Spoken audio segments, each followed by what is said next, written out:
Hey you guys, welcome back to my channel. तो आज मैं आप लोग के साथ डिस्कस करने वाली हूँ एंटीकोगुलेंट के बारे में। तो मैं इस वीडियो में आप लोग को एंटीकोगुलेंट का क्लासिफिकेशन भी बताऊंगी। देन उसके बाद हम लोग देखेंगे हेपेरिन का मैकेनिज्म ऑफ एक्शन एंड उसका यूजेस। सबसे पहले देखते हैं एंटीकोगुलेंट क्या होता है।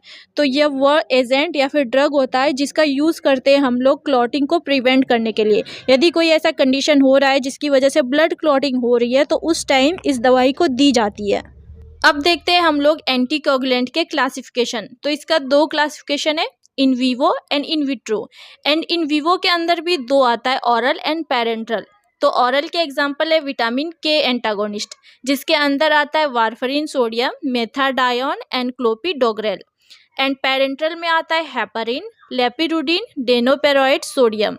एंड इन विट्रो के अंदर भी हेपारिन देखते हैं हम लोग, जो कि पैरेंटल के अंदर भी आता है। एंड इन विट्रो के अंदर दूसरा एग्जांपल है सोडियम ऑक्सालेट।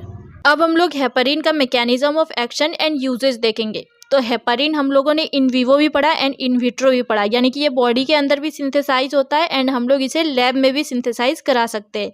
तो हेपारिन जो होता है हमारी बॉडी में मास्ट सेल में पाया जाता है, mast cell of lungs, liver and intestinal mucosa. और कमर्शियली जो हम लोग ये ऑब्टेन करते हैं वो ऑक्स के लंग से करते हैं एंड पिग के इंटेस्टाइनल म्यूकोसा से करते हैं।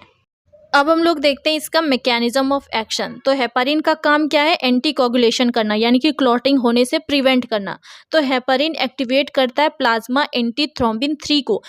तो प्लाज्मा एंटीथ्रोम्बिन 3 एक्टिवेट होता है और ये हेपारिन के साथ मिलकर कॉम्प्लेक्स का फॉर्मेशन कर देता है।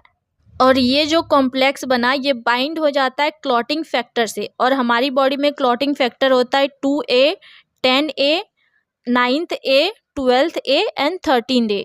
तो जैसे ही ये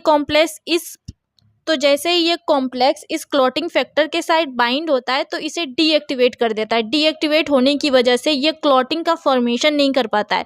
तो फिब्रिन हमारी बॉडी में कम हो जाता है ब्लड के अंदर, तो क्लॉट भी कम हो जाता है। तो इस तरह से ये एक्ट करता है एंटीकोगुलेंट की तरह। अगर इसके यूजेस की बात करें तो इसका यूज किया जाता है सिस्टमिक ब्लड प्रेशर को कम करने के लिए।